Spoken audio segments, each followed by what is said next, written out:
I am Anna Day, 29 years old, a U.S. Army captain who just returned from the Middle East war zone for Christmas. But the real battlefield wasn't in the desert. It was right in my mother's oak-paneled dining room. The climax hit at 7:47 p.m., when I refused to give up my late father's chair at the head of the table to my lazy sister. Frank, my stepfather, reeking of expensive liquor, lunged at me. He didn't talk sense. He used the dead weight of a 200-pound man to knock over the chair I was sitting in. I fell, slamming my hip against the floor, cranberry sauce splattering onto my sacred Class A uniform. He sneered, pointing a finger in my face. "In this house, money is rank, you tax-leeching toy soldier." My mother and 23 relatives just silently lowered their heads and kept eating. They thought I would cry or fight back. But they were wrong. As I stood up and brushed myself off, I didn't look at him. My eyes were locked onto a different target. The phone he forgot to lock on the table, holding the secret to his debt and fake military shipments. Comment, justice, and subscribe to the channel right now if you believe that. Someone who insults the uniform and betrays their family deserves an ending behind bars.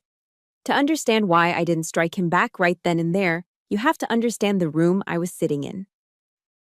3 hours before the incident, the air in the house was thick. It was the typical Northern Virginia holiday party. Expensive, loud, and suffocatingly fake. I sat in the middle of a dining table that cost more than most soldiers make in a year. The centerpiece was a sprawling arrangement of winter holly and silver candles, but it couldn't hide the rot underneath. I was wearing my Class A uniform, the dress greens I'd earned with sweat and grit. The bronze star on my chest, awarded just 2 weeks ago for a logistics operation that saved a platoon, felt heavy. But at this table, it meant nothing. All eyes were glued to Brittany. My 22-year-old half-sister was busy staging an unboxing video for her Instagram story right at the dinner table.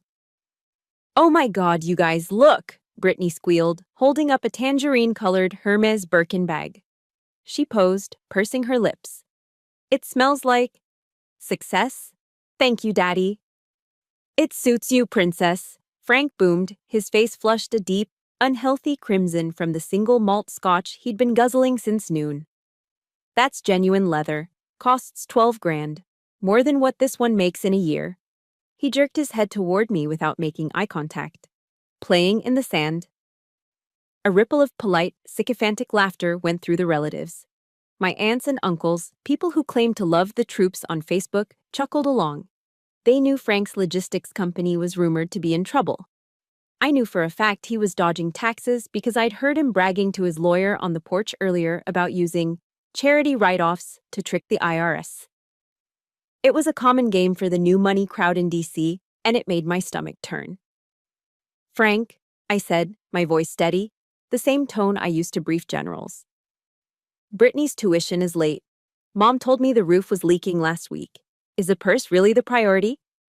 The table went silent. The clinking of silverware stopped. Frank set his glass down hard.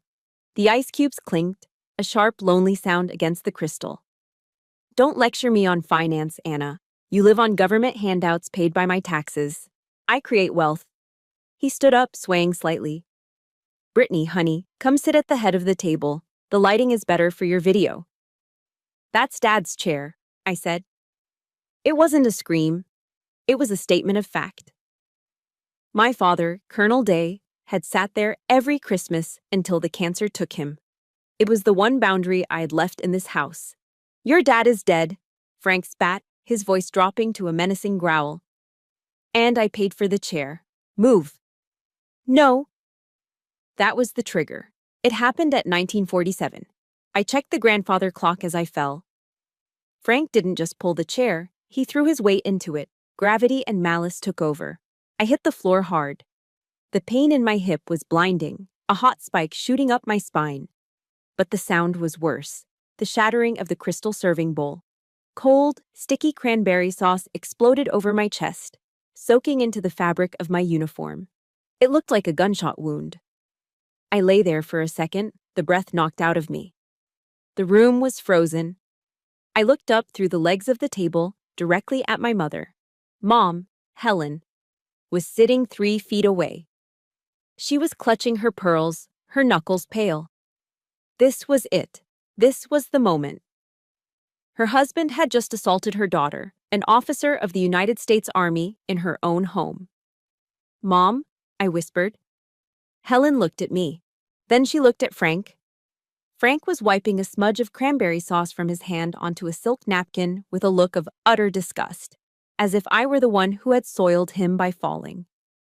"Anna," Mom said, her voice trembling, but not with rage, with annoyance. "Please, don't ruin the atmosphere. Just get up and apologize to Frank. He's had a long week." She turned back to her plate and speared a piece of roast potato. Something inside me died in that moment. The part of me that was a daughter, the part that craved a mother's love, turned to ash. The pain in my hip faded, replaced by a cold, metallic clarity. Situation report: hostile environment. No allies. Mission: survive and destroy.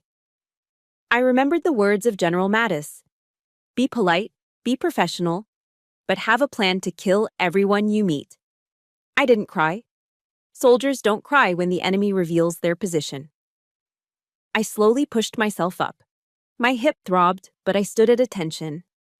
I brushed a glob of red sauce off my ribbon rack. "My apologies, Frank," I said. My voice was devoid of emotion.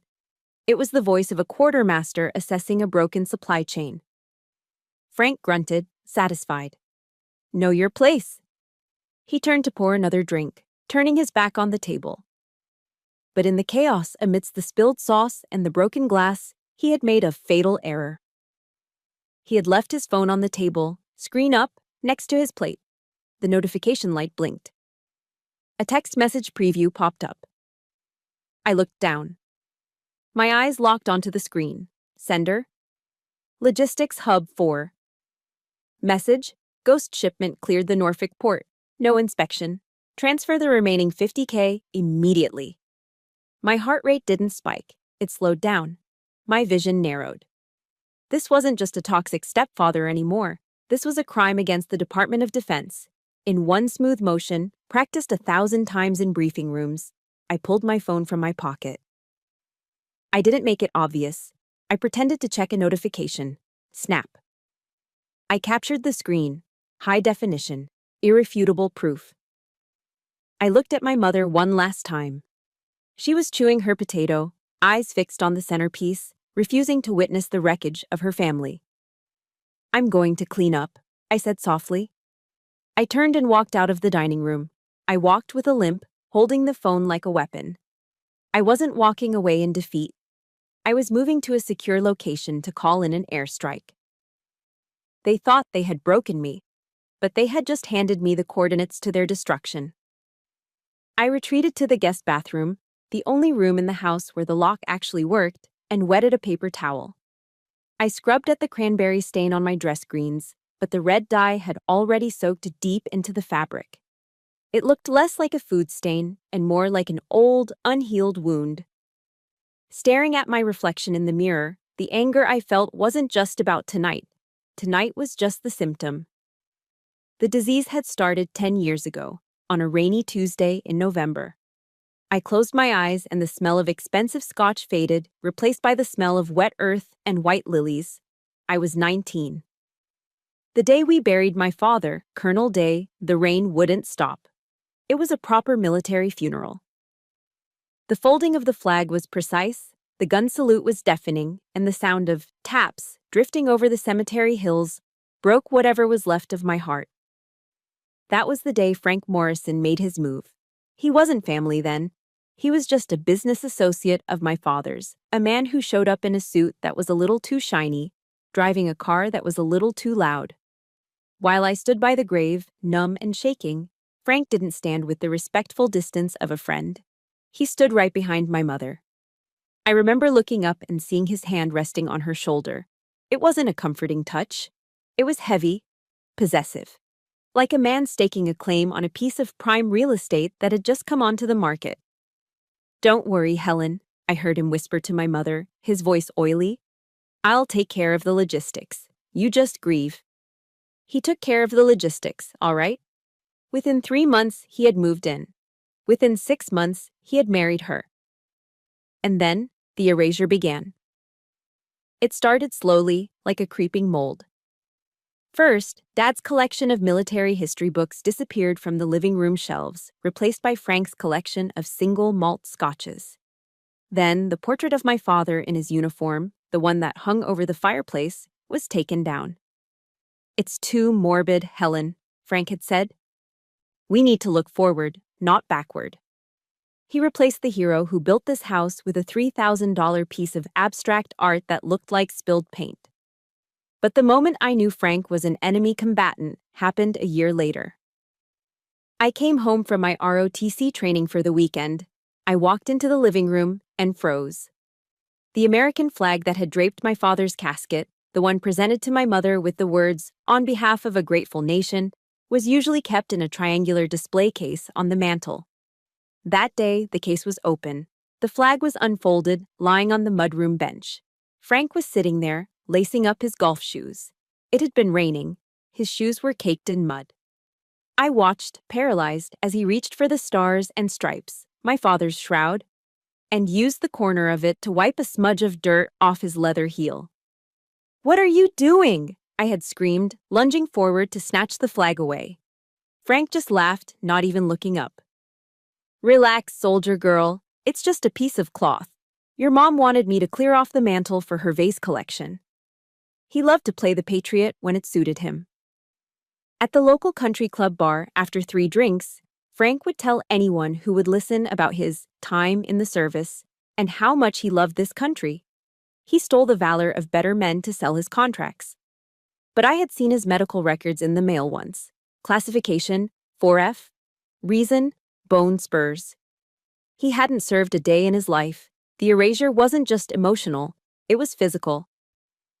3 days after the funeral, I went back to college. When I returned for Thanksgiving, my key didn't turn in the lock. I stood on the porch for 10 minutes, ringing the bell like a stranger. When Mom finally opened the door, she looked embarrassed. "Oh, Anna." Frank thought it was safer to change the locks. You know, with just us women in the house. "I live here, Mom," I said. "Well," she fidgeted with her pearls, a nervous tic she had developed since marrying him. "Frank needed a home office, and Brittany, well, she needed more closet space. So, we moved your things to the garage. My bedroom. The room where I grew up, where I dreamed of serving my country. Gone. Converted into a walk-in shoe closet for my 12-year-old half-sister. That night, I slept on the sofa. I realized then I wasn't a daughter anymore. I was a guest, and an unwanted one at that. But the financial abuse was the sharpest blade. I remember my junior year of college. I was working 2 jobs, waitressing at a diner and stocking shelves at a library, just to pay for my tuition. I came home one weekend to ask for help. "I need $500 for textbooks, Frank," I asked, swallowing my pride. "The Army stipend hasn't come through yet." Frank sat in Dad's chair, swirling his drink. "You need to learn responsibility, Anna. Money doesn't grow on trees. If you can't afford the books, maybe you're not smart enough for the class." I left the room, humiliated, tears stinging my eyes. But as I walked past the kitchen counter, I saw a checkbook lying open. Frank had just signed a check. Pay to the order of Elite Model Search Camp. Amount, $5,000. Gores. Memo. For Brittany's dreams. $5,000 for a scam modeling camp for a 12-year-old who spent her days taking selfies. $500 denied for the education of a future officer. The Bible says in Proverbs 22:28, "Remove not the ancient landmark, which thy fathers have set." Frank hadn't just moved the landmarks. He had bulldozed them. He had paved over my father's legacy with lies and debt. And that brought me back to the biggest question of all. The question that had been gnawing at me for a decade. Before he died, Dad had pulled me aside in the hospital. His voice was weak, rattled by the chemo, but his mind was sharp. "Anna," he had wheezed, "I've set up a trust, for you, and a separate account to keep the house running. You won't have to worry." But after the funeral, when I asked about it, Frank had shut me down with a look of pity that felt like a slap. Your father was a good man, Anna, but he was terrible with money. Frank had lied, shaking his head. He died drowning in debt. I had to sell everything just to keep the bank from taking the house. You should be thanking me for saving your mother from the street. I was 19 then. I was grieving. I didn't know how to read a ledger or audit a spreadsheet. I believed him. Or maybe I was just too broken to fight. But I'm not 19 anymore. I'm a quartermaster. My job is logistics. My job is to track every bullet, every MRE, every dollar that flows through the supply chain. I know when numbers don't add up. And looking at the way Frank spent money, the cars, the bags, the booze, while claiming poverty to the IRS, something was wrong. Dad was a colonel. He was disciplined. He didn't die broke.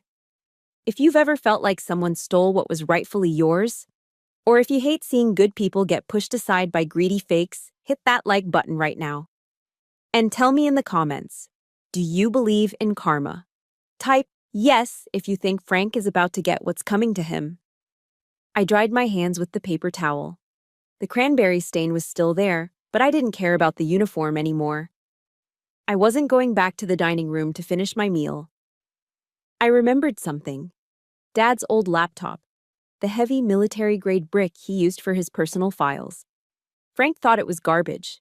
He had tossed it in a box in the attic years ago. But my grandmother, Dad's mom, had saved it. She had hidden it in the back of the linen closet under a stack of old quilts, just in case. I unlocked the bathroom door. The hallway was empty. Laughter drifted from the dining room. Brittany was probably showing off the bag's lining now. I turned left toward the stairs. I wasn't going to sleep. I was going to the linen closet. It was time to audit the books. The house was finally quiet. The dinner guests had dispersed, leaving behind a battlefield of wine stains and half-eaten pumpkin pie. Frank was passed out in his recliner downstairs, the television blaring Fox News, while Brittany was likely in her room, editing her unboxing video to filter out the sound of my hip hitting the floor. I sat cross-legged on the floor of the guest room, the door locked and wedged shut with a heavy chair just in case. In front of me sat the trash. It was a Panasonic Toughbook, the kind issued to field officers 15 years ago. It was thick, heavy, and encased in magnesium alloy, a tank of a computer. Frank had tossed it into a donation pile years ago, claiming the hard drive was fried. But Grandma, bless her hoarding soul, hadn't trusted him. She'd slipped it to me earlier that evening, wrapped in an old Afghan, whispering that she'd kept it hidden in her linen closet between the quilts and the mothballs. I plugged it in. The battery was dead, but when I connected the power cord, the little green LED flickered to life. I held my breath. The cooling fan groaned like a dying jet engine, spinning up years of dust. The screen glowed a harsh, low-resolution blue. Then came the prompt. Enter password. I sat there, my fingers hovering over the keyboard. Frank would have tried birthdays. He would have tried social security numbers. He would have tried 112345. That was why he thought it was broken. He couldn't get in. But I knew my father. I typed in the name of the stray dog we had rescued when I was 6. The dog Frank had hated because it shed on the carpets. BUCKYE. Access granted. The desktop loaded, cluttered with shortcuts to logistics software and old family photos. For a second, the investigative mode dropped. I stared at the wallpaper. It was a picture of me and Dad at a baseball game, eating hot dogs, laughing. I looked so young. He looked so alive. Tears pricked my eyes. A sob caught in my throat, hot and sharp. I wanted to close the lid, curl up, and just be the grieving daughter again. I wanted to mourn the man who had protected me. But then I remembered the cranberry sauce on my uniform. I remembered Frank's laugh. And you shall know the truth, and the truth shall make you free. John 8:32. It was Dad's favorite verse. I wiped my eyes with the back of my hand. Okay, Dad, I whispered. Let's see what you left me. I wasn't just a daughter anymore. I was a quartermaster, and I was about to conduct an audit. I pulled out my phone and opened the photo I had snapped of Frank's text message earlier. Ghost shipment cleared. Transfer the remaining $50K. I needed to find the pattern. Frank was lazy. Criminals are creatures of habit. If he was moving money now, he had started years ago. I opened the accounting software. It was an old version of QuickBooks, but I saw something else installed. A secondary encrypted database masquerading as a system file.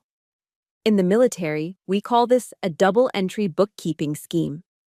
One set of books for the IRS, showing low profits and high expenses, another set for the real money. I cracked the secondary file. It wasn't hard. Frank had used the same password for everything after he took over Dad's PC. The spreadsheet that opened made my blood run cold. It was a map of theft, systematic, ruthless looting. I scrolled through the years. Frank hadn't just mismanaged Dad's company. He had gutted it. He had created a web of shell companies in the Cayman Islands. And the name of the primary holding company? The Brittany Foundation. I felt sick. The charity Frank bragged about to his country club friends, the one he used to avoid taxes, was just a funnel for stolen cash. He was washing dirty money through a fake nonprofit named after the daughter he spoiled, while the daughter he abused scraped by on an army salary. But the numbers were impersonal. I needed something more to prove his character to the world. I opened his archived emails. Frank had been too arrogant to delete his sent folder before ditching the laptop. I searched for Helen, my mother. I found an exchange from 5 years ago. I remembered that winter. Mom's rheumatoid arthritis had flared up bad. She could barely walk. She needed Enbrel, an injectable biologic that cost thousands a month. Subject: medical bills, Humira. Copay. From Helen Day. To Frank Morrison. Frank, the insurance denied the new dosage. It's $4,000 out of pocket this month. I'm in so much pain. Can we transfer some from the business account? Please. My heart hammered against my ribs. I clicked on Frank's reply. From Frank Morrison. To Helen Day. Stop whining, Helen. We're liquidating assets to pay off your dead husband's debts. Remember? We're broke. Call Anna. She's an officer now. She's got that government money. Let her pay for it. It's her duty. I checked the date on the email. December 12th. Then I cross-referenced it with the secret ledger I'd just found. On December 12th of that same year, Frank had wired $45,000 to a broker in Miami. The memo line read, Deposit 3050 Sea Ray Sundancer. He bought a yacht.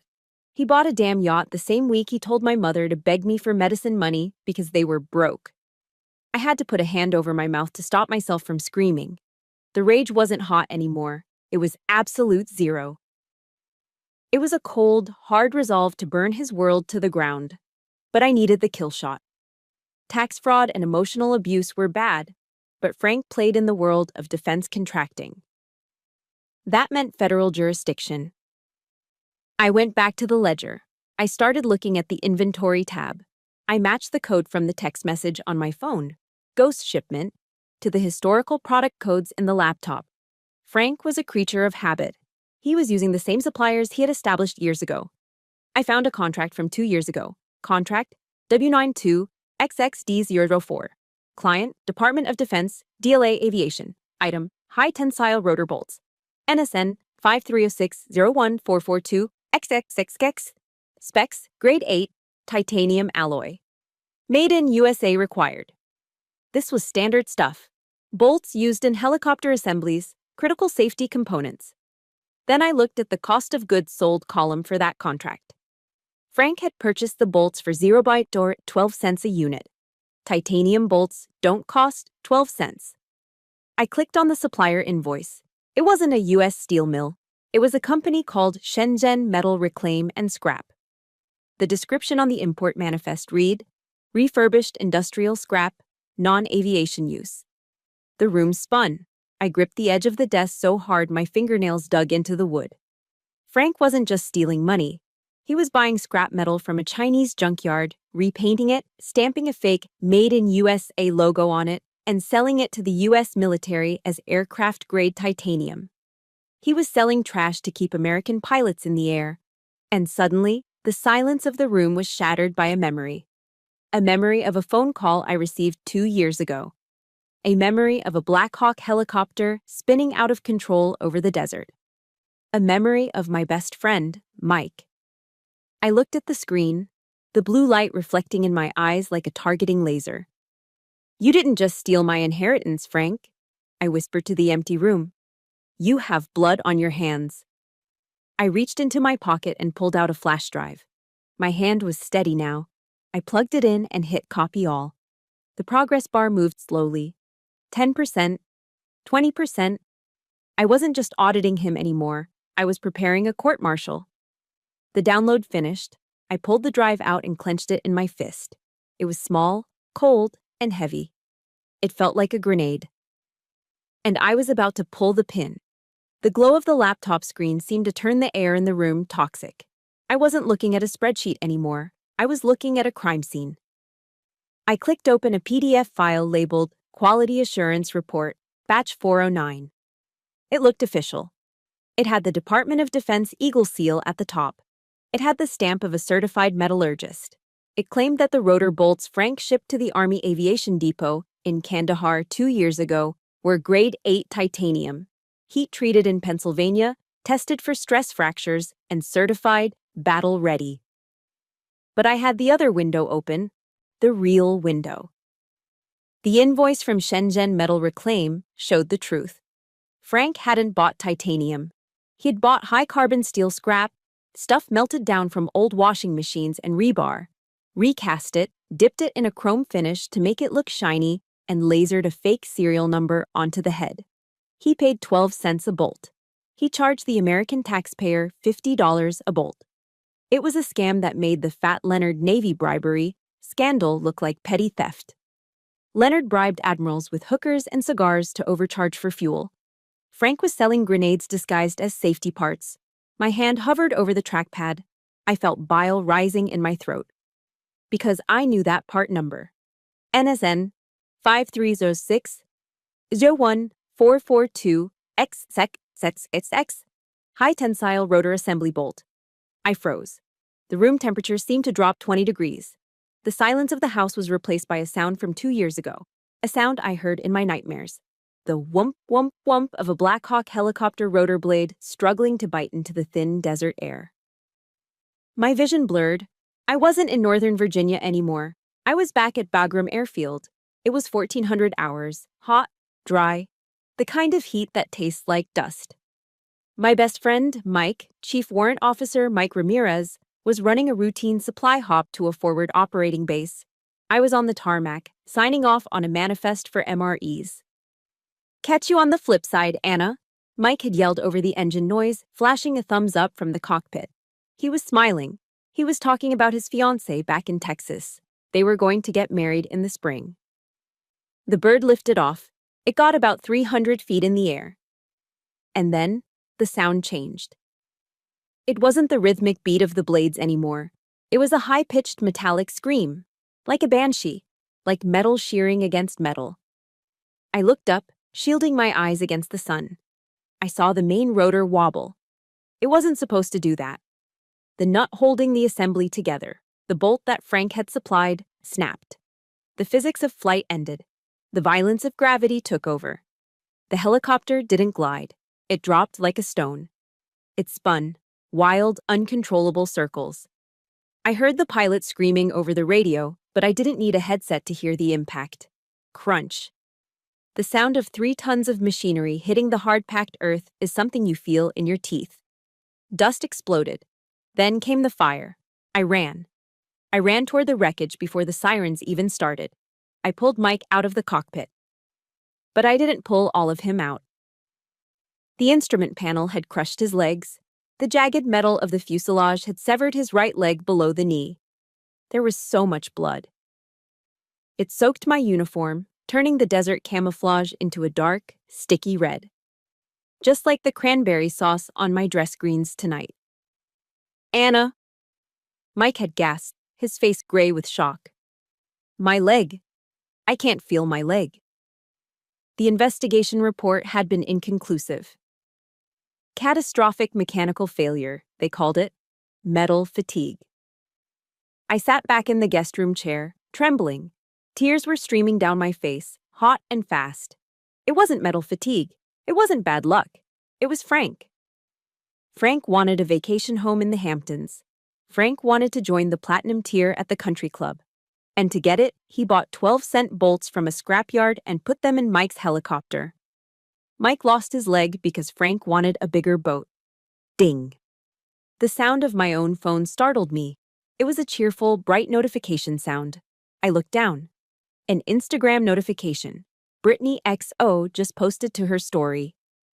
My thumb moved automatically. I tapped the screen. The video was loud. Pop music blared.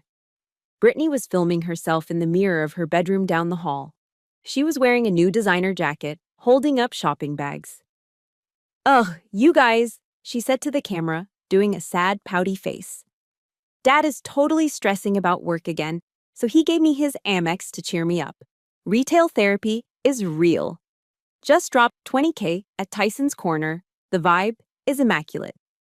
She zoomed in on the receipt. Total, 20,350 hours.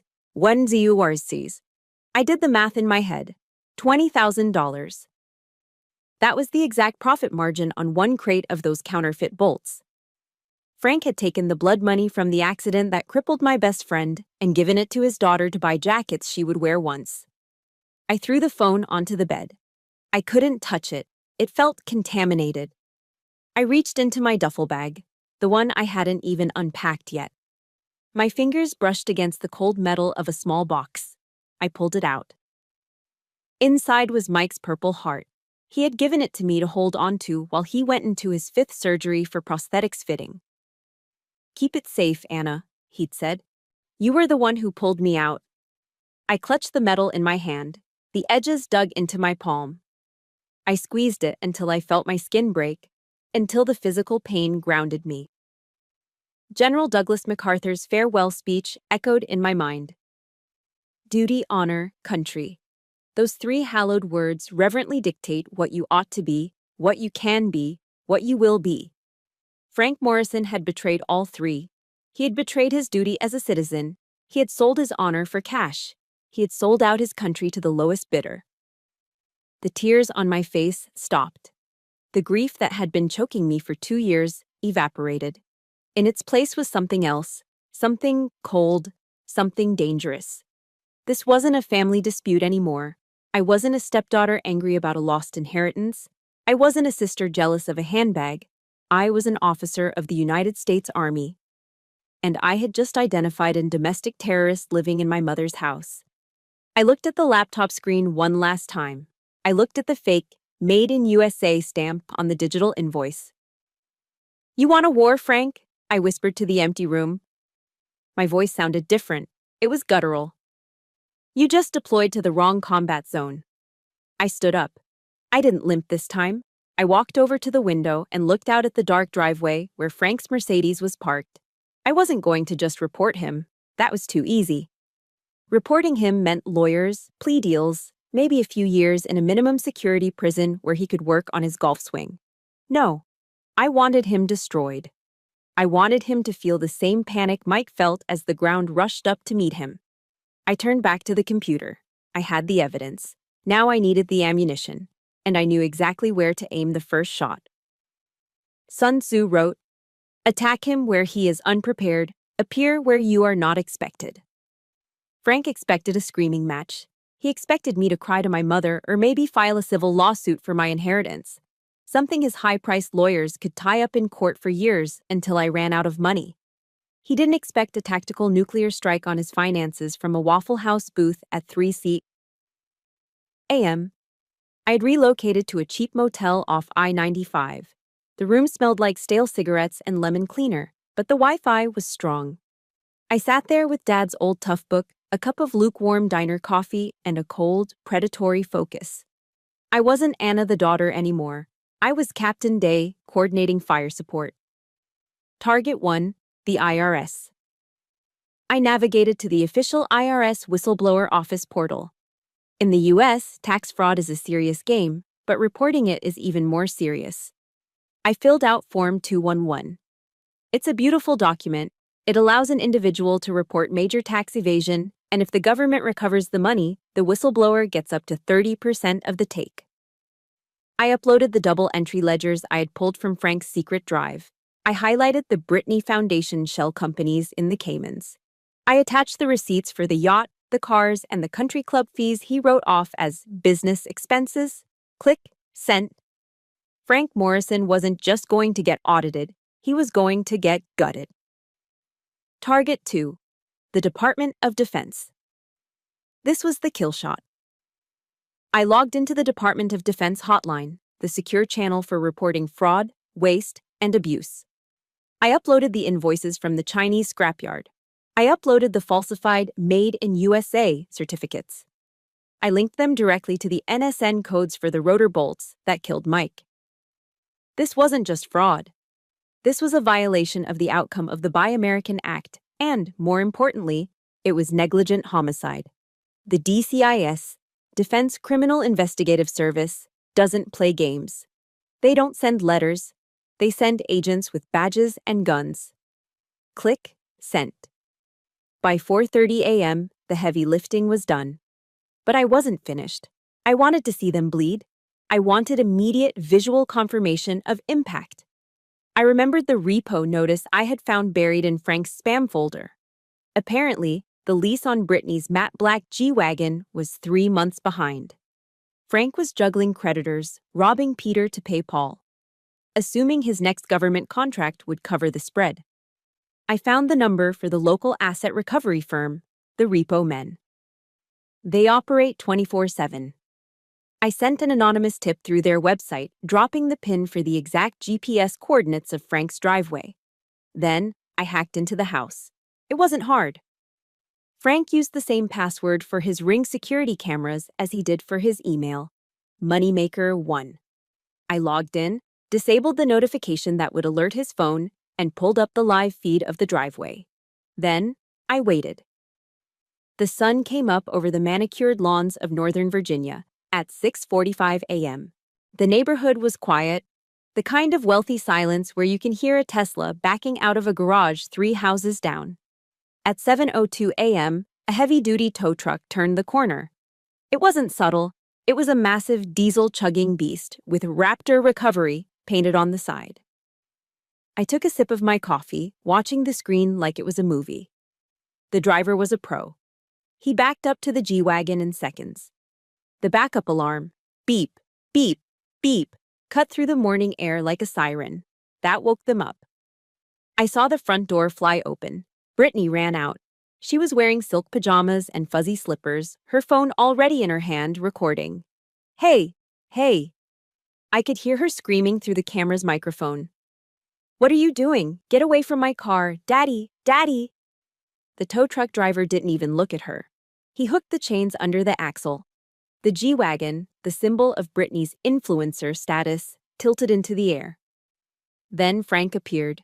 He waddled out in his bathrobe, looking disheveled and hungover. He started yelling at the driver, waving his arms.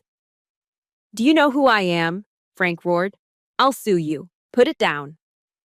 The driver just handed Frank a clipboard through the window. "Bank's orders, pal. Payments are 90 days past due. Call your lender." With a hydraulic whine, the truck hoisted the SUV onto the flatbed. Frank stood there, powerless. Brittany collapsed on the lawn, sobbing theatrically. "My vibe!" she shrieked. "How am I supposed to go to brunch?" I watched from my motel room, a cold smile touching my lips. It was petty, yes. But after watching them steal my father's legacy, seeing them lose a toy felt like a small down payment on justice. But the celebration was cut short by my own phone ringing. It was Mom. For a split second, a foolish part of me thought she was calling to check on me. Maybe she had realized she was wrong. Maybe she was calling to apologize for last night. I answered. "Hello?" "Anna." Her voice was shrill, panicked, but not for me. "What did you do?" "I don't know what you're talking about, Mom." "Don't lie to me," she snapped. "We're at the country club for breakfast. Frank just tried to pay for our omelets, and his card was declined. The platinum card, Anna. The waiter. The waiter looked at us like we were criminals. It was humiliating. I closed my eyes. Frank's card got declined, and that's my fault? You said you were going to ruin us, she hissed. Frank is furious. He's on the phone with the bank now, screaming. He says you must have reported the card stolen or hacked his accounts. How could you be so vindictive? He's your father. He's not my father, I said, my voice dead calm. And if his card is declined, Mom, it's because he's broke. He's been lying to you. Stop it, she screamed. Just stop it. Fix this, Anna. Send money. Transfer your savings. I don't care what you have to do. Fix this before the neighbors start talking. Click. She hung up. She didn't ask if my hip hurt. She didn't ask where I had slept. She only cared that her omelet wasn't paid for and that her social standing was threatened. I put the phone down on the motel nightstand. The silence in the room was heavy. I looked back at the laptop screen. The tow truck was gone. The driveway was empty. Frank was standing on the porch, furiously typing on his phone. The bank had frozen his assets. The IRS algorithms had flagged his accounts based on my report. The asset freeze I requested via the whistleblower protocol had kicked in faster than I expected. Frank wasn't just embarrassed at the club. He was locked out. He couldn't move money. He couldn't pay off the Chinese suppliers. He couldn't bribe anyone. He was a rat in a trap, and the water was rising. But I knew men like Frank. When they get cornered, they don't surrender. They get dangerous. I watched him on the screen. He stopped typing. He looked up directly at the security camera, as if he knew I was watching. The look on his face wasn't fear anymore. It was pure, unadulterated malice. He turned and walked back into the house, slamming the door. My stomach tightened. I knew what was coming next. He couldn't fight me on the facts. The facts were all on my side, so he wasn't going to fight the facts. He was going to attack the source. He was going to attack my credibility. I reached for my handgun on the table, checking the safety out of habit. The financial war was won. But the psychological war was just beginning. The knock on my motel room door came at 800 hours. It wasn't the housekeeping cart. It was a rhythmic, authoritative pounding that every soldier recognizes instantly. I opened the door. 2 military police officers stood there, flanked by a Fairfax County detective. They didn't smile. They didn't salute. Captain Anna Day, the lead MP asked. We have a summons regarding a red flag protective order filed against you. You need to come with us. They drove me to the provost marshal's office, not a jail cell, but it felt the same. The interrogation room was cold, smelling of stale coffee and disinfectant. I sat there for an hour, my hands folded on the metal table, my mind racing. I expected to answer questions about Frank's fraud. I expected to be treated as a witness. Instead, the door opened and Richard Vance walked in. Richard was Frank's lawyer, a man who wore 3-piece suits that cost more than my car and smiled like a shark sensing blood in the water. He didn't sit down. He just tossed a thick file onto the table. Rough night, Captain? Richard asked, his voice smooth and condescending. You look tired. Maybe a little unstable? Cut the crap, Richard, I said, my voice steady. I know Frank is panicked. I know his assets are frozen. You're here to cut a deal. Richard laughed. It was a dry, hollow sound. A deal? Oh, Anna, we aren't here to negotiate. We're here to help you. He leaned in, placing his palms on the table. We know about your PTSD, Anna. We know about the trauma you suffered when your friend Mike died. It's tragic, really. It makes people do crazy things. Imagine conspiracies. Threaten their families. My blood ran cold. I am perfectly sane. And I have evidence. Do you? Richard opened the file. Because according to the affidavit filed this morning under Virginia's red flag laws, you are an imminent danger to yourself and others. You hacked your father's security system, a federal crime. You stalked your sister, and you made verbal threats to destroy your family. He slid a piece of paper toward me. Read it. I looked down. It was a sworn statement. I, Helen Morrison, hereby state that my daughter, Anna Day, has been exhibiting signs of severe paranoia and violent aggression since returning from deployment. She destroyed property at dinner. She threatened her stepfather. I fear for our safety. At the bottom was a signature. Helen Morrison. I traced the ink with my thumb. It wasn't forged. It was shaky, maybe written under duress, maybe written while Frank stood over her screaming, but it was her hand. My mother had signed a document declaring me mentally unfit. She had weaponized my service, my grief, and my uniform to protect her husband's credit card. The room seemed to tilt. The air grew thin. This is the soldier's worst nightmare. We survive the war, we survive the loss, only to come home and have the very people we protected call us crazy because it's convenient for them. Here is the situation, Richard said, checking his Rolex. The Army takes these allegations very seriously. Article 133, conduct unbecoming. Plus the criminal charges for the hacking. You're looking at a dishonorable discharge. You'll lose your pension. You'll lose your benefits. You'll be committed for a mandatory 72-hour psychiatric hold. He paused, letting the threat hang in the air like toxic gas. Or, he continued, you withdraw your report to the IRS. You tell the DCIS it was a misunderstanding, a glitch in the old laptop caused by a virus. You check yourself into a private wellness center for exhaustion. Frank pays for it. You keep your rank. You just go away for a while. He smiled again. Frank loves you, Anna. He just wants you to get help. I looked at him. I looked at the signature of the woman who gave birth to me. I felt a cracking sensation in my chest, louder than the sound of my hip hitting the floor. I need a moment, I whispered. Take your time, Richard said, stepping back. But the MPs are outside waiting to collect your service weapon. You're on administrative leave, effective immediately. He walked out. Administrative leave, stripped of duty, stripped of purpose. An hour later, I was back in my apartment, not the motel. I'd been forced to return to my legal residence to surrender my firearm. The MPs had taken the firing pin, rendering my Sig Sauer P320 a useless paperweight. I sat on the edge of my bed. The blinds were drawn. The apartment was silent. I was alone. Completely, utterly alone. My mother had betrayed me. My sister was a stranger. My enemy held all the cards. The system I believed in, the law, the military, was being turned against me by a man with a checkbook. I looked at the gun on the nightstand. It was just metal and polymer now. Like me, hollowed out. I felt the darkness creeping in.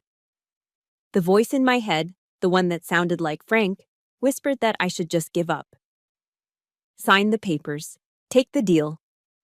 Go to the wellness center and let them drug me into oblivion. Maybe I was crazy. Maybe fighting a millionaire was a suicide mission. I put my head in my hands. The tears finally came, hot and stinging. Not tears of sadness, but tears of frustration. I was at the bottom of a deep, dark well, and the walls were slick with oil. But then, a different voice cut through the noise. It wasn't Richard's voice. It wasn't my mother's. It was David Goggins.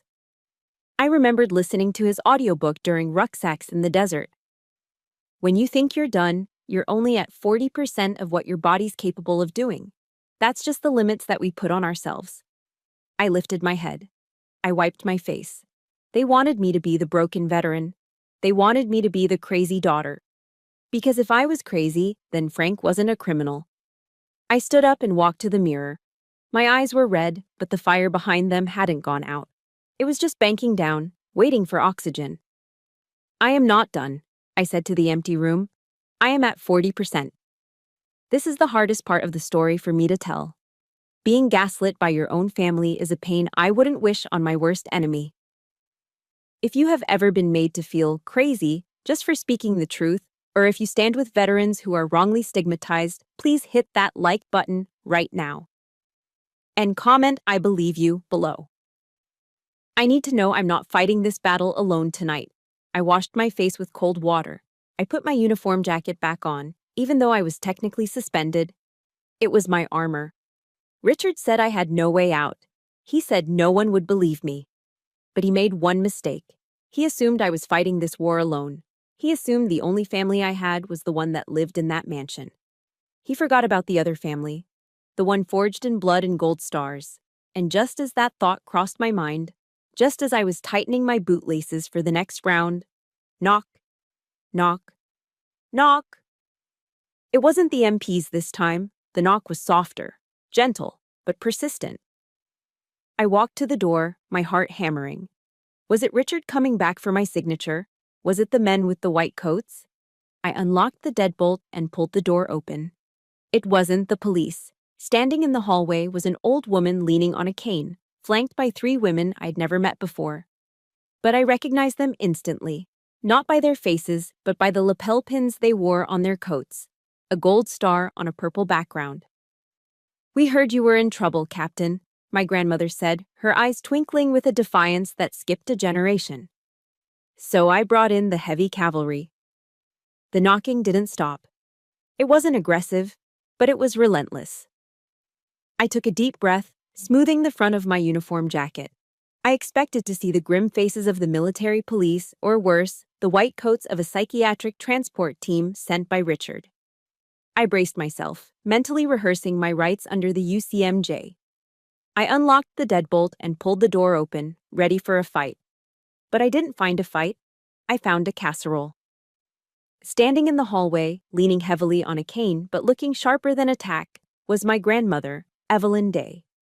And she wasn't alone. Flanking her were 3 women I'd never met. They were older, dressed in sensible winter coats against the Virginia chill. They didn't look like soldiers.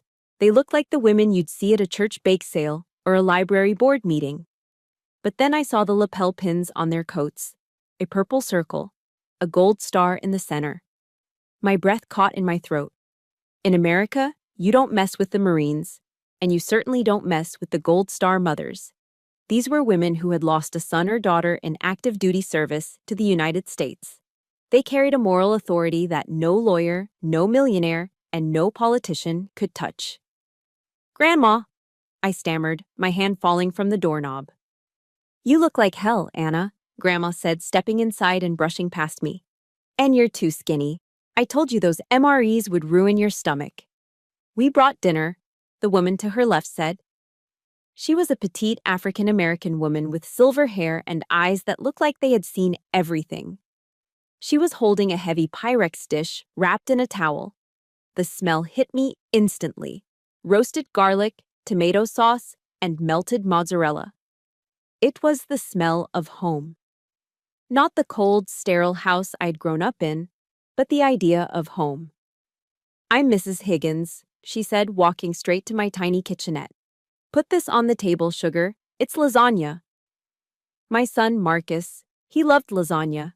He was a quartermaster too, just like you. 101st Airborne. I stood there, stunned, as these 4 women invaded my small, sad apartment and filled it with warmth and noise. "We heard about the red flag order," the 3rd woman said, taking off her coat. She was tall, wearing a pearl brooch next to her gold star. "My name is Martha. My husband is a retired judge in Fairfax County. We know Richard Vance. He's a snake in a 3-piece suit. He tried to pull a competency hearing on a veteran in '08 to steal his pension. We stopped him then, and we'll stop him now." I looked at Grandma. How did you organize this?" Grandma sat down on my sofa, resting her cane. "Anna, you have your intelligence network. I have mine. We call it the Bingo Hall Telegraph. But make no mistake, we are effective." I sat down at the small dining table. Mrs. Higgins cut a massive square of lasagna and placed it in front of me. "Eat," she commanded gently. "You can't fight a war on an empty stomach." I took a bite. The cheese was hot and stringy. It tasted real. It tasted like care. For the first time since I stepped off the plane from the Middle East, my shoulders dropped. The knot of anxiety in my chest loosened just enough to let me breathe. "Why are you doing this?" I asked, looking around at them. "You don't even know me." Mrs. Higgins stopped fussing with the napkins. She walked over and placed a hand on my shoulder. Her grip was firm. "We know you, Anna," she said softly. "When a soldier hurts, we hurt. Your mother, she chose her side. She chose the money, She chose the comfort. Mrs. Higgins's eyes hardened. But we are mothers who didn't get a choice. We lost our children. So when we see a child of the service being attacked, being called crazy, just for having the courage to speak the truth, we take that personally. Besides, Martha added, pulling a manila folder from her oversized purse, we have a score to settle with Frank Morrison. I stopped chewing. You know Frank? Know him, Martha scoffed. 15 years ago, before he met your mother, Frank was the treasurer for the Heroes of Nova War Memorial Fund. We were raising money to build a statue in the town square. She opened the folder and slid a photocopy of an old newspaper clipping across the table. Local charity audit reveals missing funds. Treasurer resigns. He skimmed off the top, Martha said, her voice dripping with disgust. $40,000 meant for a monument to dead soldiers. He called it administrative fees. It was legal enough to keep him out of jail, but dirty enough to get him run out of the Rotary Club. He used that money to buy his first Porsche. He stole from the dead, I whispered. He's a scavenger, Anna, Grandma said. He finds vulnerable people, widows, grieving daughters, charities, and he bleeds them dry. He thought because your father died, no one was watching the gate. He was wrong.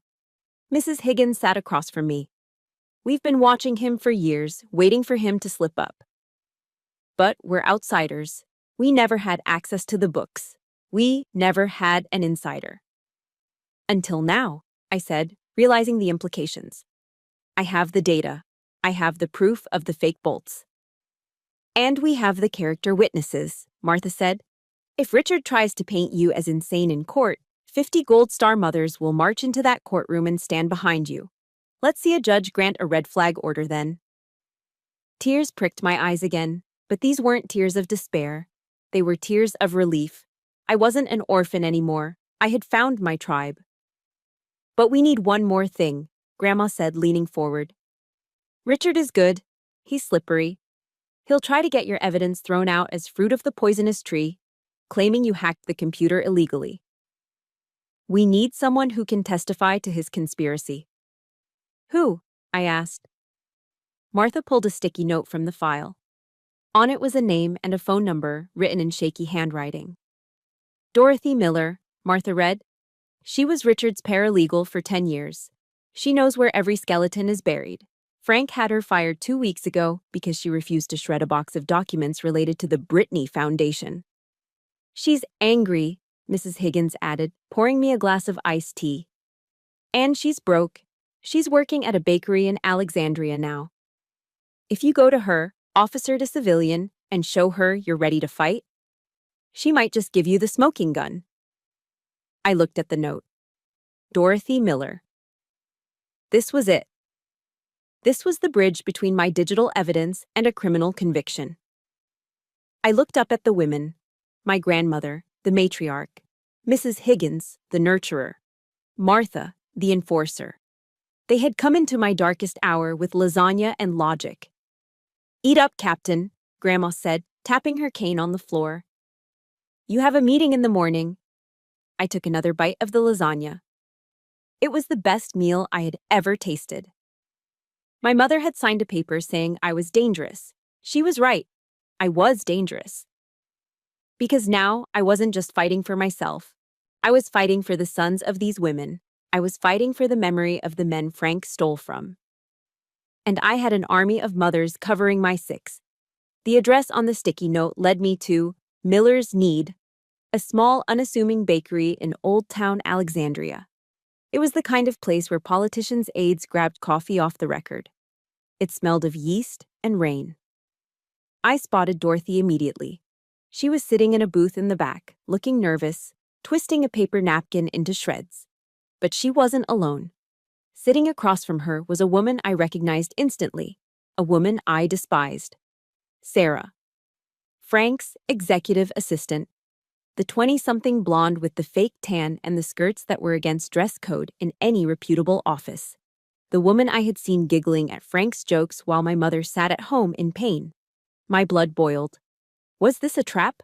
Had Dorothy sold me out to Frank's mistress? I marched over to the booth, my boots heavy on the hardwood floor. What the hell is she doing here, Dorothy? I demanded, not bothering with pleasantries. I looked at Sarah with pure venom. Go run back to Frank. Tell him his little spy game didn't work. Sarah looked up. She didn't giggle. She didn't pop her gum. Her eyes were cold, sharp, and completely sober. Sit down, Captain Day, she said. Her voice was different, lower, authoritative, stripped of the breathless airhead accent she used at the office. I'm not sitting with you, I spat. Sarah didn't blink. She reached into her designer purse. I tensed, ready to grab her wrist, thinking she was going for a phone to record me. Instead, she pulled out a leather wallet and flipped it open on the table. A gold shield gleamed under the pendant light. Federal Bureau of Investigation. I froze. I'm Special Agent Sarah Jenkins, Financial Crimes Division, she said, sliding the badge across the table. And I'm not sleeping with your stepfather, Anna. I've been building a RICO case against him for 24 months. I sat down. My legs felt weak. You're a Fed? Undercover, Sarah corrected, snapping the wallet shut. Frank is a predator, Anna. He targets women he thinks are stupid. So, I played the part. I let him harass me, I let him make his disgusting comments, and I recorded every single transaction he made.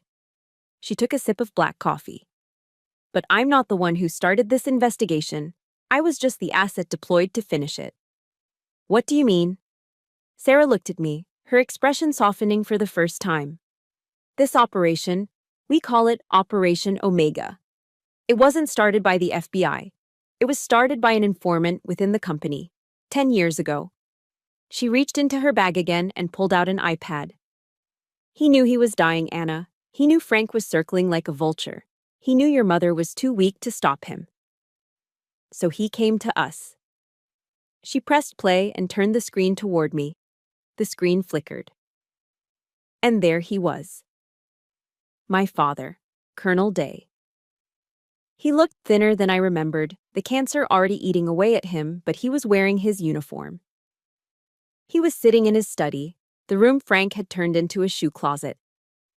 Hello, Anna Banana, Dad's voice cracked through the bakery's speaker. A sob escaped my throat before I could stop it. It had been 10 years since I heard that nickname. If you are watching this, Dad continued, looking directly into the camera lens, then I'm gone. And if Agent Jenkins is showing you this, it means Frank has finally crossed the line from greed to treason. Dad took a deep breath on the screen. I didn't lose our money, sweetie. I hid it. I moved the family trust into a blind account that Frank can't touch. It's a dead man's switch. It only unlocks when Frank is indicted for a federal crime. I knew he would try to steal everything. I knew he would try to erase me. But I couldn't stop him while I was sick. So I turned my company into a honeypot. I let him think he was winning so he would lead the authorities to the bigger fish, the suppliers. Dad leaned in closer to the camera. His eyes were wet. I'm sorry I have to leave you on this battlefield alone, soldier. I'm sorry I can't be there to walk you down the aisle or protect you from him. But I know you. You're strong. Stronger than I ever was. Finish the mission, Anna. Take him down. I love you. The screen went black. I sat there in the bakery, tears streaming down my face, dripping onto my uniform. I wasn't crying from grief anymore. I was crying from relief. He hadn't left me. He hadn't been careless. He had been playing the long game. He had been protecting me from the grave this whole time. He was a good man, Anna, Sarah said softly. He gave us everything we needed to track the Chinese supply ring. But we needed Frank to make the final mistake. We needed him to panic. My report, I whispered. The whistleblowing. Exactly, Sarah nodded. When you froze his assets, you triggered the panic. He started making sloppy calls. And that's where Dorothy comes in. I looked at Dorothy. The quiet paralegal wiped her eyes with a tissue. I was in the office yesterday, Dorothy said, her voice trembling. When Richard came back from the police station, he and Frank thought they were alone. They were laughing about the red flag order, about how easy it was to trick your mother. Dorothy pulled a small digital voice recorder from her pocket. I've been the invisible woman in that office for 10 years. They forgot I was there. She pressed play. Frank's voice. Is it done? Is the bitch locked up? Richard's voice. The order is filed. Once she's in the psych ward, we'll drug her until she can't remember her own name. Her testimony will be useless. The IRS will drop the case if the whistleblower is certified insane. Frank's voice. Good. I want her broken, Richard. I want her erased, just like her father. The recording ended. The silence in the booth was heavy, charged with electricity. That, Sarah said, tapping the recorder, is obstruction of justice, conspiracy to kidnap, and witness tampering. Combined with the fraud charges, Frank isn't looking at fines anymore. He's looking at life in Leavenworth. She looked at me. The dead man's switch is active, Anna. The trust fund is unlocking as we speak.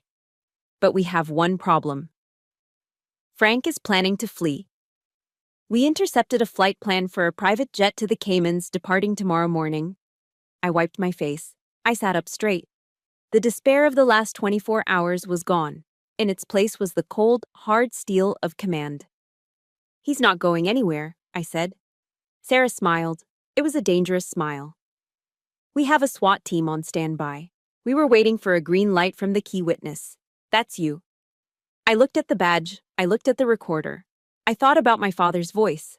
Martin Luther King Jr. said, "The arc of the moral universe is long, but it bends toward justice." My father had bent the arc for 10 years. Now it was time for it to snap back. Agent Jenkins, I said, my voice steady. What time is sunrise? Is 600 hours, Sarah replied. Then tell your men to gear up, I said. We have a house to clean. 500 hours. In the military, we call this stand to. It's the time just before sunrise when you man the perimeter, because that's when the enemy is most likely to attack. But today, we were the attack. I sat in the passenger seat of an FBI Lenco Bearcat, a massive, armored tactical vehicle that looked like a black tank on wheels. We were parked at the end of my mother's street in the wealthy subdivision of Great Falls. The neighborhood was dead silent. The only light came from the street lamps reflecting off the manicured lawns and the frost on the windshields of parked Range Rovers. Target location confirmed, Agent Sarah Jenkins said into her radio. She was no longer the gum-chewing secretary in a short skirt.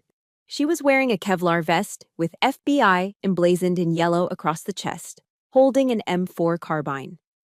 Perimeter is set. All units, hold for green light.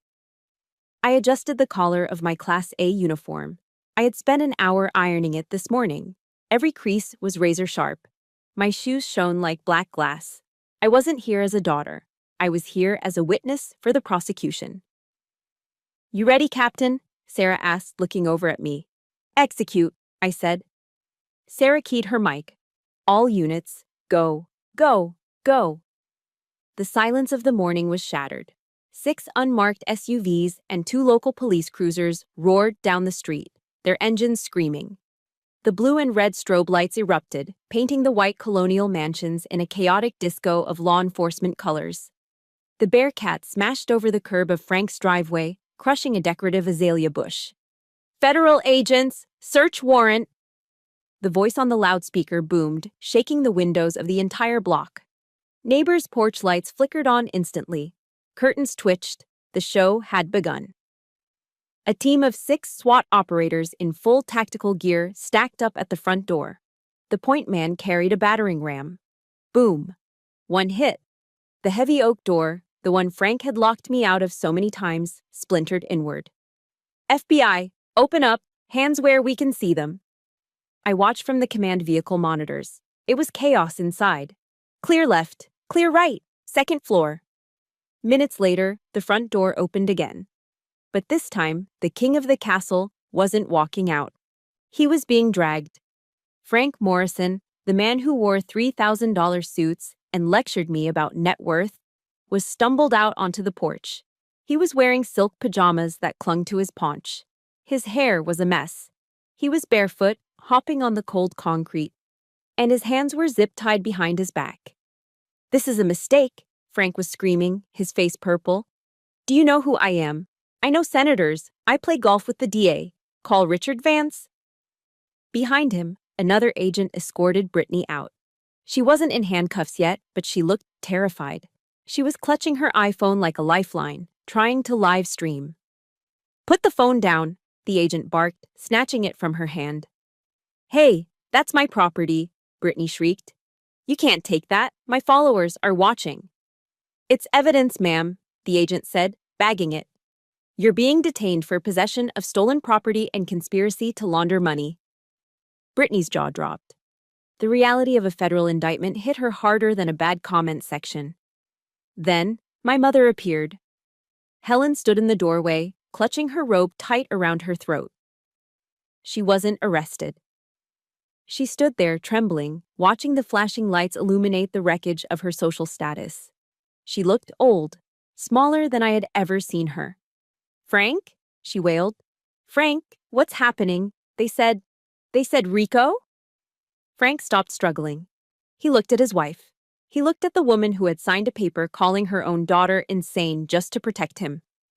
Do something, Helen, Frank roared, spit flying from his mouth. Call the bank. Call the lawyer. Don't just stand there crying, you useless woman. Useless. The word hung in the cold morning air. I saw my mother flinch physically, as if he had slapped her. The gaslighting, the manipulation, the years of, I'm doing this for us. It all evaporated. In his moment of crisis, he didn't check if she was okay. He didn't tell her he loved her. He called her useless. She had sold her daughter for a man who viewed her as nothing more than an accessory. Bring the prisoner to the vehicle, Sarah ordered. They marched Frank down the driveway toward the Bearcat. He was still ranting, his eyes scanning the crowd of neighbors who had gathered in their bathrobes to watch the downfall of the neighborhood bully. Then, he saw me. I stepped out of the armored vehicle. The floodlights caught the gold bars on my shoulders and the bronze star on my chest. I stood tall, my posture perfect, my face impassive. Frank froze. He blinked, trying to process the image. The insane, broken stepdaughter was standing there like the statue of Lady Justice herself. You! Frank hissed. He lunged forward, but the agents held him back. You ungrateful little brat! I fed you. I put a roof over your head. You did this? You betrayed your family. Sarah stepped in front of him, pulling a piece of paper from her vest. Frank Morrison, she read, her voice loud enough for the neighbors to hear. You are under arrest for violation of the RICO Act, wire fraud, conspiracy to defraud the United States government, and negligent homicide regarding the death of Warrant Officer Michael Ramirez. Under federal forfeiture laws, this house, your accounts, and all assets are hereby seized. Frank's knees buckled. Negligent homicide? He whispered. That was just business. It was murder, I said. Frank looked up at me. His eyes were wide, filled with fear for the first time. Anna, please, tell them. I'm family. We can work this out. The trust fund? I can give it back. Just tell them to stop. I looked at him. I looked at the man who had wiped his muddy shoes on my father's flag. I didn't say a word. I slowly raised my right hand. Fingers straight, palm flat, arm parallel to the ground. I rendered a slow, sharp hand salute. It wasn't a salute of respect for him. It was a salute to the mission accomplished. It was a signal to my father that the perimeter was secure. It was a goodbye to the toxicity that had poisoned my life for a decade. Frank slumped, defeated. The agents shoved him into the back of the SUV. The heavy door slammed shut with a finality that echoed down the street. I lowered my hand. I looked back at the house. My mother was still standing on the porch, weeping into her hands. She looked at me, her eyes pleading, begging for me to come up the steps and fix it, just like I used to fix the leaky faucets and pay the bills. Anna, she mouthed. I looked at her. I felt a pang of sadness, but it was distant, like a memory of a pain I used to have. I didn't move toward the porch. I didn't offer comfort. She had made her choice when she signed that paper. She was a casualty of her own cowardice. We're done here, I said to Sarah. I turned my back on the mansion, on the crying woman, and on the flashing lights. The sun was just starting to crest over the tree line. A new day was breaking over Northern Virginia. It was cold, but for the first time in 10 years, the air tasted clean. The sound of a federal gavel striking mahogany is different from any other sound in the world. It's final. It's heavy. It sounds like a door slamming shut forever. Frank Morrison, the judge said, looking over his spectacles. For the crimes of wire fraud, violations of the RICO Act, and negligent homicide, I sentence you to 20 years in a federal penitentiary, without the possibility of parole. 3 months had passed since the raid. The courtroom in Alexandria was packed. Frank stood at the defense table, but he wasn't the boisterous, red-faced tycoon anymore. He looked deflated, gray, and small in his orange jumpsuit. He didn't look back at the gallery. He didn't look at me. He just stared at the handcuffs on his wrists, finally understanding that no amount of smooth talking could bribe his way out of a federal cage. I sat in the front row, wearing civilian clothes, a simple navy blazer and jeans. My uniform was back in the closet, clean and honored. Today, I was just Anna. I looked over at the co-defendant's table. Brittany wasn't going to prison. She was a first-time offender, and her lawyer argued she was just a pawn. But the judge had been creative. Ms. Morrison, the judge had said, you seem to care a great deal about appearances, so, for your probation, you will serve 2,000 hours of community service. I looked out the window of the courthouse later that afternoon. Down on the street, a highway cleanup crew was working. There was Brittany. She wasn't wearing Hermes. She was wearing a neon orange vest over shapeless gray sweats, holding a trash picker, spearing cigarette butts and fast food wrappers off the sidewalk. No phone, no filters, just the reality she had tried so hard to ignore. As I walked down the courthouse steps, breathing in the crisp spring air, I heard a voice I'd been dreading. Anna! I stopped. I didn't turn around immediately. I took a breath, centering myself. Then, I turned. My mother, Helen, was standing near the bottom of the steps. She looked frail. The pearls were gone, seized as assets. She was wearing a coat I recognized from 5 years ago, before Frank. She looked like the woman who used to bake cookies with me before she let the greed rot her soul. She hurried toward me, her eyes wet. Anna, thank God. I've been trying to call you. I changed my number, Mom, I said gently. I know, she stammered, wringing her hands. Listen, honey. The lawyers? They took the house. They took the cars. I'm staying at a Motel 6 on Route 1. It's awful. The mattress smells. She reached out, trying to take my hand. I stepped back, just an inch. But it was a canyon. I need help, Anna, she pleaded. Just a loan, until I get on my feet. Frank says if we can just hire a better appeals lawyer, maybe. She was still doing it. Even now, with Frank in a cell, she was still trying to fix his mess. She was still looking for a man to save her, or a daughter to pay for her mistakes. I can't give you money, Mom, I said. Her face crumbled. But the trust fund, your father left millions. You're rich now. You're going to let your own mother live in a motel? I'm not letting you do anything, I said. You're an adult, Mom. You made choices. You signed that paper calling me insane. You watched Frank hit me and told me to apologize. I was scared, she cried. He made me. Maya Angelou once said, when people show you who they are, believe them the first time. I quoted softly. You showed me who you are, Mom. You chose your comfort over my safety, and I forgive you for that.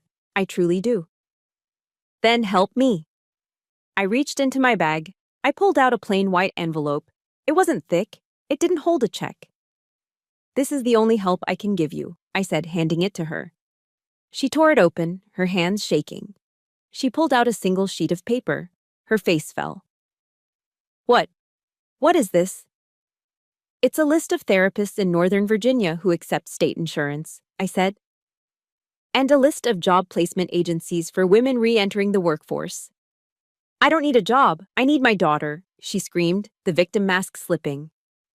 No, Mom, I said, my voice steady and calm. You need to save yourself. I can't carry you anymore. I have my own pack to carry. I turned away. It was the hardest thing I'd ever done. Harder than combat, harder than the raid. To walk away from a crying mother requires a strength they don't teach you in basic training. But as I walked toward the parking lot, the weight on my chest lifted. I wasn't abandoning her. I was finally respecting myself. I got into my truck and drove. I didn't go back to the motel. I drove to a warehouse district near Dulles Airport. I pulled up to a large brick building. The sign out front used to say Morrison Global Logistics. That sign was in a dumpster somewhere. A new sign was being bolted up by 2 workers. It was simple, black and gold steel. Day Logistics. I parked and walked inside. The smell of stale cigar smoke and cheap cologne was gone, replaced by the scent of fresh paint and brewing coffee. The abstract art was gone. In the lobby, hanging prominently on the main wall, was the portrait of Colonel Day. He was smiling, looking over the office he built, finally reclaimed from the thieves. "Morning, boss," a voice called out. I smiled. "Morning, Sergeant Miller." Jim Miller, a former Army Ranger who lost an arm in Kandahar, waved at me from the dispatch desk. I had hired him last week. In fact, I had fired Frank's entire staff of sycophants and replaced them with veterans. Men and women who knew about duty, who knew about logistics, and who had been cast aside by a world that didn't understand them. Frank had used this company to kill soldiers. I was going to use it to employ them. I walked into my office, Dad's old office. I sat in his chair. It fit perfectly. I looked at the stack of contracts on the desk. Legitimate contracts. No Chinese scrap, no bribes, just honest work moving supplies for the people who needed them. My phone buzzed on the desk. It was a group text. "Mrs. Higgins, lasagna night at my place on Friday. Don't be late, Captain, and bring that nice Sergeant Miller if he's hungry. Grandma, I'll bring the pie and the bourbon." I laughed aloud in the empty office. It was a real laugh, deep and unburdened. I wasn't an orphan. I wasn't a victim. I was a CEO. I was a daughter of a hero. And I was a member of the strongest family on earth, the one we chose for ourselves. I picked up my keys and walked out to the truck. The sun was setting, casting a long golden light over the Virginia hills. I rolled the window down, letting the wind hit my face. The war was over. The bad guys were in jail. The good guys had won. I put the truck in gear and merged onto the highway.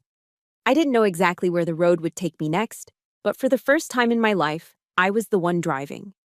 And the view from the driver's seat was beautiful. Through this battle, I learned the most expensive lesson of my life, and it wasn't about money. It was about the true definition of loyalty. We are often raised to believe that blood is thicker than water, but I've realized that sometimes blood is just a biological accident. True family is defined by behavior, not DNA. Setting a boundary with a toxic parent, like I did with my mother, isn't an act of cruelty. It is an act of survival. You cannot set yourself on fire just to keep someone else warm. Your dignity and your peace of mind are the most valuable assets you own. Protect them like a fortress and never apologize for locking the gate against those who only want to tear you down. Now, I want to turn the floor over to you. Have you ever had to make the difficult choice to cut off a family member to save your own sanity? It is a heavy burden to carry, but often it is the only path to freedom. If my story gave you the courage to stand up for yourself, or if you simply enjoyed seeing justice served today, please hit that like button. It helps more people find this message. And don't forget to subscribe to the channel for more stories about truth and resilience. Let me know in the comments below. Did I do the right thing by walking away from my mother, or should I have given her one last chance? I'll be reading your thoughts. Stay strong.